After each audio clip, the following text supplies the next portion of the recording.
Alemán, changes the hairy cadaver back to his original, more human appearance. In the movie, which is an apt parody, art no longer represents the better angels of our nature or humanity's finer feelings, but our darker and bestial side, which is contained only by the familiar and safe maternal touch.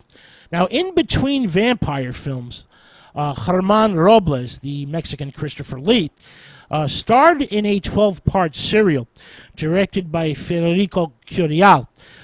This serial was known as La Maldición de Nostradamus, The Curse of Nostradamus, 1959, which was then re-edited and re-released as 4 feature films between 1960 and 1963.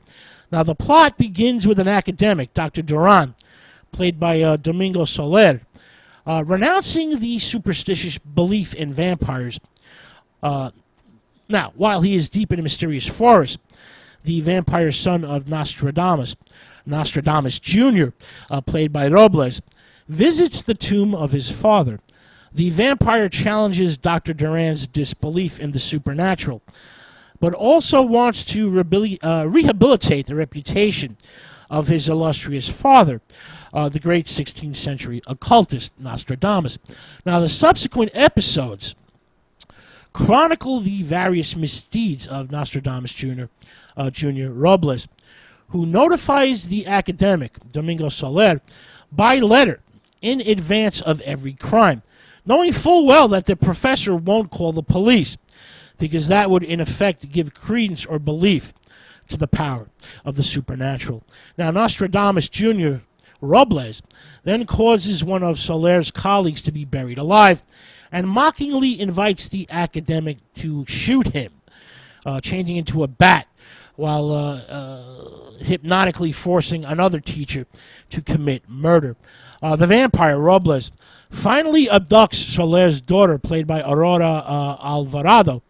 When the academic and his assistant, Julio Alemán, try to save her, the vampire flees through a maze of underground tunnels, managing somehow to avoid Soler's silver bullets.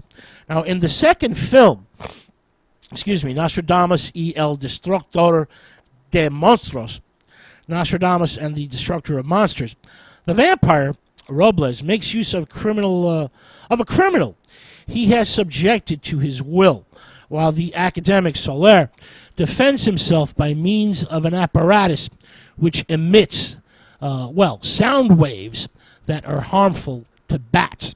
In the third film, Nostradamus El Genio de Tinieblas, Nostradamus the Genius of Terror, the vampire falls in love and the professor steals the ashes of the old Nostradamus from the crypt in the forest. In the final film, La Sangre de Nostradamus, the blood of Nostradamus, the vampire is pursued by the police, who are armed with silver bullets. But in the end, Robles, Nostradamus Jr., is staked to death. Staked to death in traditional vampire fashion. Now, in all 4 films, first-time director Federico Curiel creates an imaginative reinterpretation of the Nostradamus legend. Curiel skillfully uses editing effects to emphasize the commanding presence of the vampire, Robles, and endows the serial, 12 chapters that are re-edited, as I mentioned, into 4 films, with the atmosphere and force of silent cinema's best expressionistic mystery thrillers. Films like Fritz Lang's Spies, for example, or Dr. Marbuse. Well, that's it. That's it for our program on the Mexican horror films of the 1950s. Our next show, Mexican horror films of the 1960s. We started with the 50s. Now, next time it's the 60s. Will be available